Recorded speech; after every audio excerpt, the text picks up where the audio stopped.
প্রিয় মুসলমান ভাই ও বোনেরা, আমরা সবাই তো জান্নাতে যাওয়ার জন্য উৎফুল্ল, উৎসাহিত এবং আশাবাদী। তো আমরা কি উদ্দেশ্যে জান্নাতে যাব, চলুন ছোট্ট একটি গল্পের মাধ্যমে আপনাদেরকে তা শোনাই।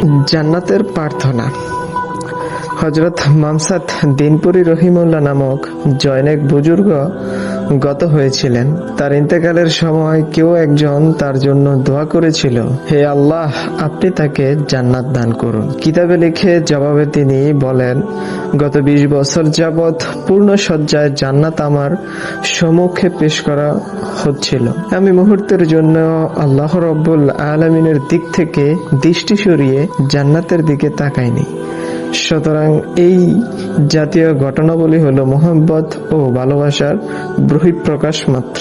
অন্যথায় জান্নাত প্রার্থনা করা ও জান্নাত লাভে সচেষ্ট হওয়া মুমিনের কাজ। এটি হওয়া সঠিক মুমিনের প্রত্যাশা। কি উদ্দেশ্যে জান্নাতের প্রত্যাশা করবে? এ নিয়তে নয় যে জান্নাতের পানাহারের বস্তু সামগ্রী থাকবে, বাসস্থান থাকবে, ভিন্ন প্রকার নিয়ম থাকবে, বরং এ নিয়তে জান্নাতের প্রত্যাশা করতে হবে যে সেখানে মুমিনগণ আল্লাহ তাআলার দিদার লাভে ধন্য হবে। সুতরাং প্রত্যেক মুমিনগণ মনে জান্নাতের প্রত্যাশা থাকা নেকির কাজ।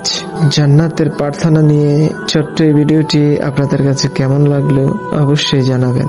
ধন্যবাদ সবাইকে।